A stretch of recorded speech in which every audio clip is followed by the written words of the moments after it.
Welcome back to the Student Paramedic Podcast Research Miniseries.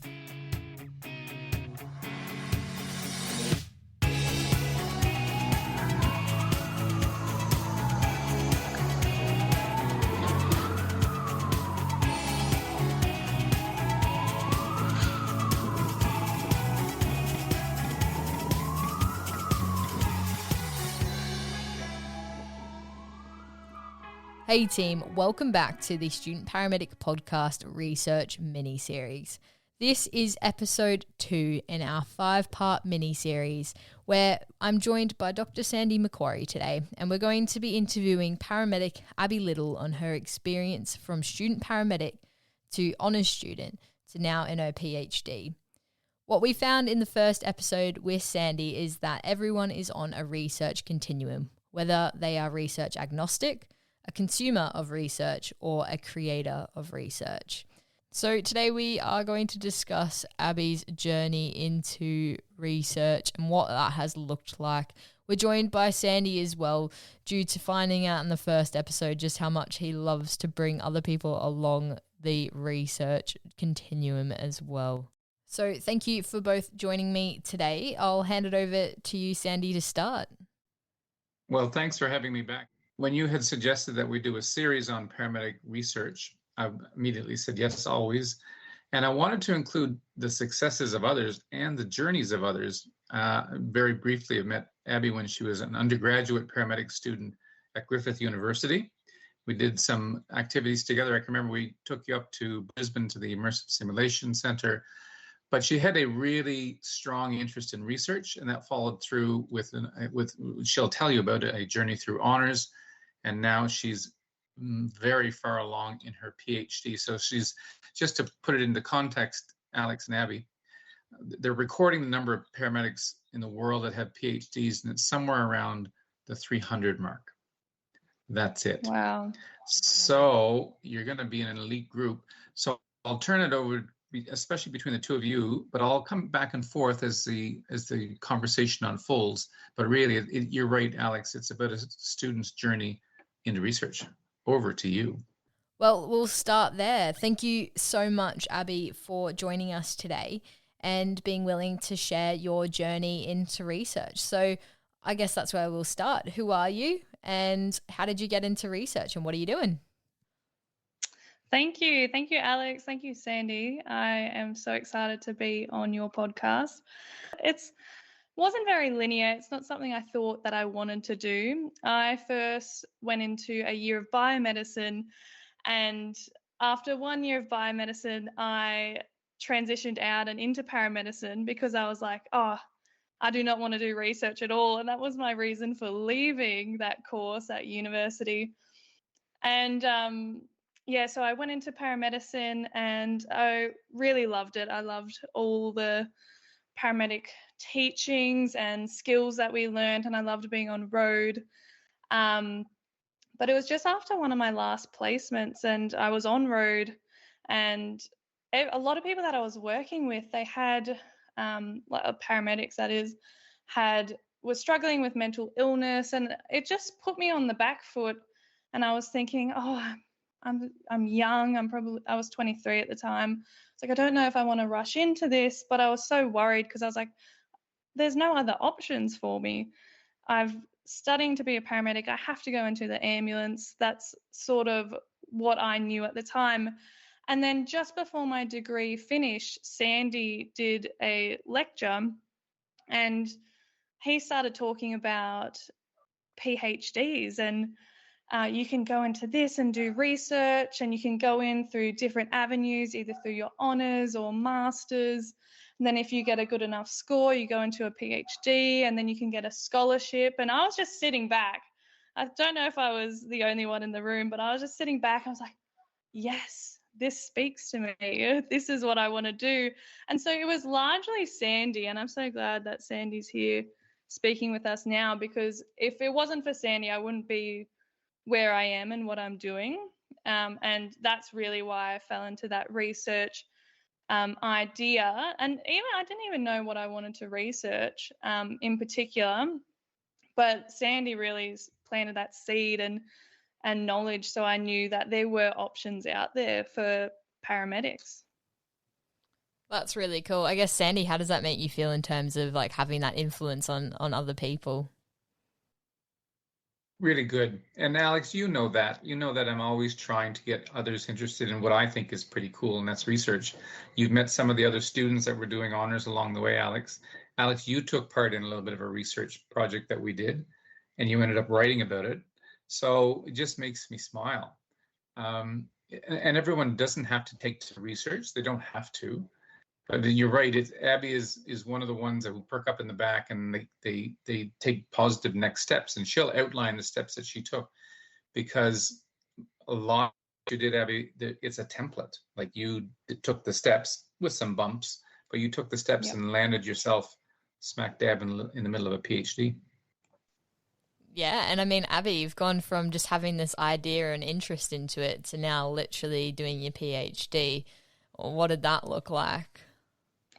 Yeah, so it's really interesting because I'm so passionate about it now. And I literally left a degree because I didn't want to do research, and now I'm like, oh, I love research. And I'm so passionate about it. So I didn't have too much guidance in the beginning. I had no idea what I was doing when I first went into my honours. I was working full time down south of Australia, so moved interstate, doing different things, not paramedic related. And so I had a bit of a bumpy start. I was 4 weeks into the first semester, and I hadn't even enrolled in the right subjects. Like, I had no idea what I was doing. I didn't even know what an honours was. And then I reached out to Sandy, who wasn't even my supervisor, and I said, Sandy, I'm stuck. I don't know what I'm doing. And I actually reached out to Joel, who was another one of Sandy's students, and he was really instrumental as well. And he probably doesn't even know that. But I messaged him on Facebook. I tracked him down because I did attend one of his research studies in Brisbane. I was one of his guinea pigs. And I said, Joel, please help. Like, please send me, like, what do I do? Send me your work. And he did. And that was really life-saving as well. And I just loved it. I did a randomized control study on paramedic students using meditation, transcendental meditation, and it was a pilot study. It was a low sample size, and the findings were significant, even though it's a low sample size. And so that inspired me and to go into the PhD, because I did get the scholarship into it. And just to have an impact is one of the most exciting things, and it puts you in the room with a few great people. Like, I get to speak to you, Alex, in London, and it's awesome being put into a room with some really interesting people, for sure. That's really exciting. It does sound like you've had your fair share of challenges along the way, and I'm sure there's probably been quite a lot more. But it's quite interesting to see you go from basically leaving a degree because you don't like the research aspect of it to finding yourself smack bang in the middle of doing your PhD, which is obviously research centered. I'd like to know, what were your expectations going into research and how they've been challenged and changed over time, or what were kind of the expectations on you and how that's changed? Expectations. That's an interesting one, because I think I didn't have too many going in, and I think that was good and bad. One, it put me behind a lot, but I think it was good because if you see the end product of an honours work or PhD and it's like 20,000 words, 90 pages long, and it's like, oh, this is what I have to get done in a year, it kind of puts you off. But it's not like that at all. It's like a step-by-step process, and I really enjoy it. I really like that end result. So I'm glad I didn't know that, like, I didn't have too many expectations. But now going into the PhD, and I'm doing a lot more studies with a lot of organisations to help their emergency responders' mental health on a bigger scale. There's definitely a few more expectations on what I have to get produced, and pressure on myself to now kind of taking on board this systemic issue worldwide of emergency responders having really poor levels of mental health. There was a recent study in Canada where in 2023 they did a prevalence survey, and PTSD rates were over 40%. And so now there's a lot of pressure that I'm taking on this big issue and trying to develop and test interventions to offer to people before they get into their practices and while they're on their practices, just to prevent mental illness. So I think there's expectations there, and it definitely causes a lot more pressure for sure. That's really fascinating. What I find really exciting about that is that it's not just what you initially think of as research, sat at a lab and doing the project. It's the fact that you get to network and liaise with overseas organizations, like you said, in Canada. It's really fascinating. And the fact that you're doing research on a topic that really interests you, I think it's really fascinating as well because, like Sandy said, I think in the first episode, research can be seen as quite dry, but if you're doing something that really is interesting to you and you're really passionate about, it can be amazing. And the fact that you're reaching a wider group of people is awesome. Yeah, I'll jump in for a second, just quickly, and that is, she mentioned the lecture, and I taught a third-year course at the university I was teaching at, and it focused on all the other things you can do as a paramedic, including research, and we spent a bit of time on it. So for folks that are listening and they're like Abbie, they're going, I'm not sure I might like research, but I don't even know what the next step is. So for the folks on the podcast, Abbie and I are in Australia, where the ability to do post-secondary education, specifically honors, master's, master of philosophy, master of medical research, and PhDs is reasonably easy. The pathway is easy to getting there is different. So I offer up that if you have an undergraduate degree in paramedicine, would differ by university in terms of grade point average, but the options, the way into a PhD is certainly to do an honors, and hopefully, cross your fingers, get first class standing like Abbie did, or you can do a master of philosophy in some places, or a master of medical research. There may be other options as well, but those are probably the three most prevalent. So I offer them up. This is the way you can get in. First class standing into a PhD can get you a scholarship, which Abbie's on, which means she earns a stipend and her entire tuition is covered. So that's what I did talk about in third year. So that's it. If anybody's listening and going, I'd like to try that or explore it, certainly in the Australian context, it's relatively easy to start the process. Thanks, Sandy. That's very helpful for our listeners who are interested in how they can get started into their journey into research. And Sandy, for the people that are interested in getting started into research, or for those who are currently undertaking their journey into research, some of those roadblocks that Abbie experienced, are those quite common for people to come across? I'm not sure, because my journey into research itself started when I really landed in Australia in 2013. I enrolled in a PhD the following year and had serious roadblocks, I should say. But I think you would key in on one of the things that I advocate for any student is to interview your supervisor, and me included, to make sure that that person has a project that would align with yours, that they have the same energy and enthusiasm and passion that you do, and have the time, because some supervisors have 10 PhD students. So I think Abbie hit some of those roadblocks, but she has successfully overcome every single one to date. So yeah, there were roadblocks, but I think you've done well to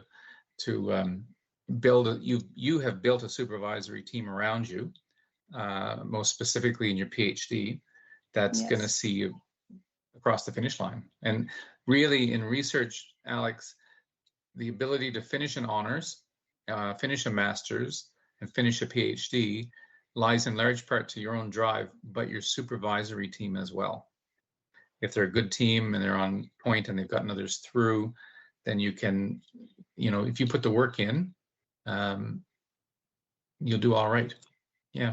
Yeah, I definitely agree with that last point as well.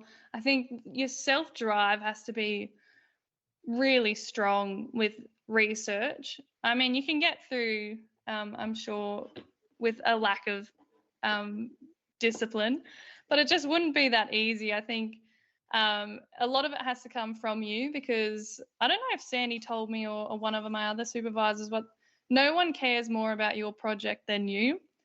And that was always difficult, I think, in my honors. I was like, why is no one responding to my emails? I've got this incredible thing coming up, and no one's responding. So you're just sitting there for weeks, tearing your hair out, just because you're just waiting for this one response, which means you can move on to that next step. And it might be the ethics approval, so you can start to message recruitment text to organizations.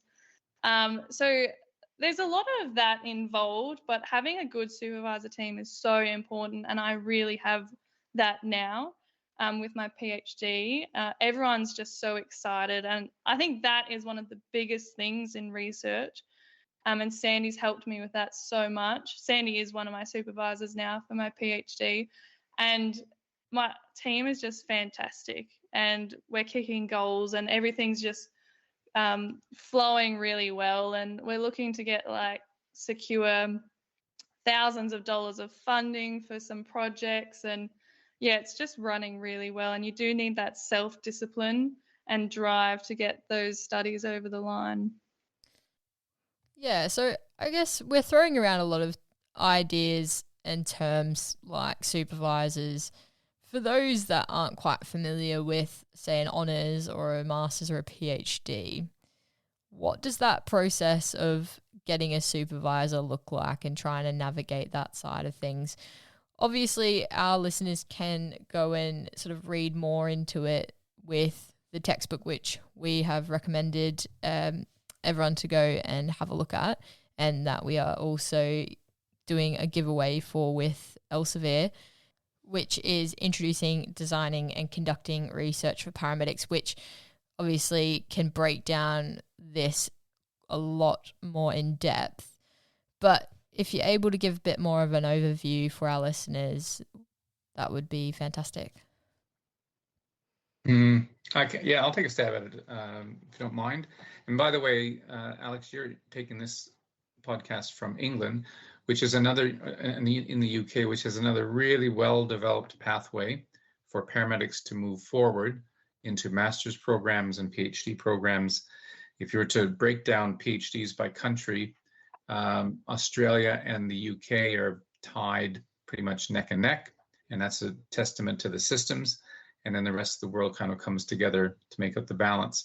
I get the question a lot. People have a research idea, and they'll want to talk, and it usually takes several conversations, usually over coffee, and we'll try and figure out if the genesis of what they want to do, is it quantitative or qualitative, and is that sort of thing. But if it's something that aligns with what I'm doing in my own research, then that person would get more of my time as we try and figure it out. But my network of researchers who might be looking for students is quite wide. So depending on how the conversation goes, we can introduce to other people, a psychologist, a biomechanist, an exercise physiologist, another paramedic, those sorts of things. So it always starts with a conversation. If they are ready to start to apply, we'll steer them towards all the universities that I know of that offer honors, and many do. Some have it as an integrated, like it's part of their degree, or some it's afterwards. Abbie did a full-time honors, which is 1 year full-time, and it actually was a little bit less than that, which is hard. And as I said, she got first-class standing, which allowed her to move into a PhD through competition. And the other options, of course, are Master of Medical Research, for instance, Master of Philosophy. And those are the two that I'm most familiar with. So it begins with a conversation. Does it align with what I'm doing? If it doesn't, who can I introduce them to? And it might be offshore, it might be in another country, it might be in another university, or it might be someone from industry. but it always starts with a conversation. Yeah, I guess that makes a lot of sense for our listeners who are interested in getting started. I guess they can have those conversations with people like yourself or people at university that are doing research projects, or people within their organizations. I guess then, Abbie, what has been, I guess, the greatest value or benefit you found out of your journey into research? And I guess kind of what advice would you have for potentially students or graduates, paramedics on road who are thinking about getting into research? Yeah, I think there's so many benefits, and there's so much that you can do. And I think more people need to get into it, because I was the only one in my degree when I went into honours. I was the only one to do it. And there's just so many topics you can do. Like, I'm really passionate about mental health and prevention. But you can do anything. Like, I remember Sandy had us do a assignment once, and the topic I did was, does lying a patient at 30 degrees help a traumatic brain injury? And so I researched the literature back then. He was really pushing our whole class to go into honours, really, when you look at it all the way back then. But you can do anything. Like, is this drug truly effective? If you're passionate about that, mental health, physical fitness, injuries, can guidelines be rewritten? Is this effective enough? There's so much variety that you can do, and it can really speak to you. And I think that's one of the biggest benefits, is that at the end you get to produce work that gets published. So you're in all those academic journals that you have to research and cite when you're going through university. So that's really cool. And that stays in as a part of the scientific empirical literature if you're doing randomized controlled trials forever, and people get to cite that. And I just think that's one of the coolest things. And then when you get into the PhD, you get to graduate and become doctor. And that was a big draw card, because my last name's Little, and ever since a kid I thought I had to become Dr. Doolittle. That it was just one of my things I had to tick off in life. So Sandy really led me down there as well. So it was just perfect. Yeah, so many benefits. I think for advice, I'd say definitely talk to someone, an academic, or just give it a go, even if you don't know what you're doing, like me. So once you graduate your Bachelor of Paramedicine in Australia, you can enroll to go into honours. In that first semester of honours, you do 3 subjects. I did quantitative stats, which wasn't that bad. I'll preface that. And then I did another subject looking at prevalence of diseases. And then I did dissertation subject, like a pre-dissertation, where the university helps you along the way there. And then the last semester is just your research. And so that's where it gets really creative, and you get to write things. And I get to now, with my PhD, put on hexoskins on participants, and we get to look at their heart rate variability under stress, and whether the interventions we've developed and testing, whether they're effective once you shove a mining rescuer into a dark space where there's no room to move. Does their heart rate go up as high, and does the sympathetic nervous system activate as quickly as a control group versus a meditation group? And does that therefore prevent trauma down the track? So it's just, there's so much to it, and I can't recommend it highly enough, really, at the end of the day.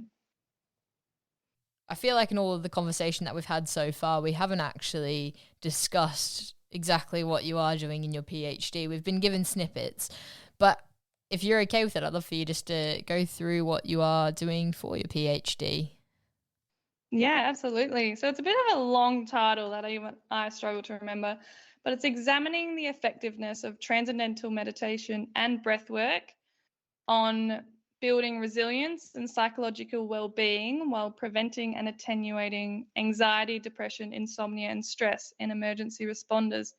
And at the moment, the populations we're using are paramedics, SES workers, and mining rescuers, which is really broad. And the idea is to make the results able to be generalized so that the police forces in London can look at this and be like, okay, well, this worked for all of these populations.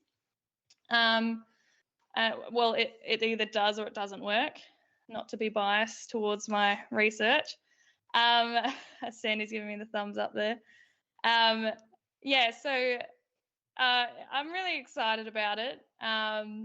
We've got some great organizations involved, and I'm really passionate about it as well, that mental health side.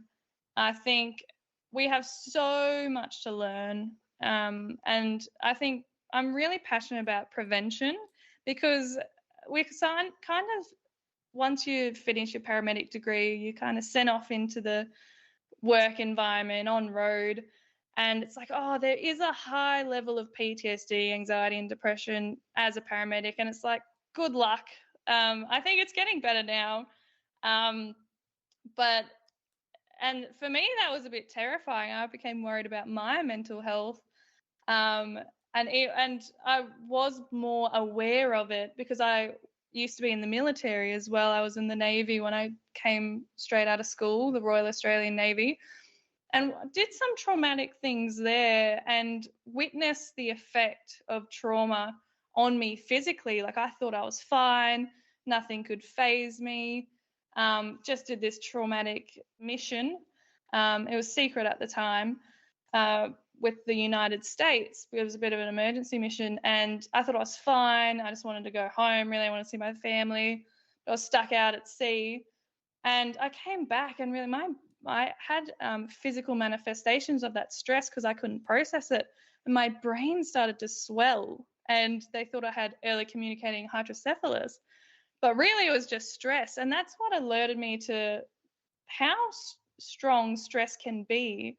And if we can prevent stress and that trauma that gets developed, because all emergency responders experience traumatic situations, really. Yeah, I think that's just such an important thing at the moment. I'm really passionate about it.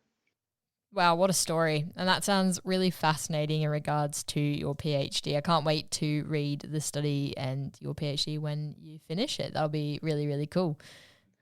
Abbie came to us having finished the paramedic degree and was ready to do an honors degree and is now ready to do a PhD. There'll be some who might be listening who are not just finishing uni. They may be out and working in industry, in the profession, in any number of roles. And that's true of several other students that I supervise. So Abbie is the kind of the front end. And in fact, there was a person who came to us to do a 1-year honors because she had a 1-year wait to get into the job that she wanted. So she cleverly did an honors, did really well, and then picked up the job and off she went.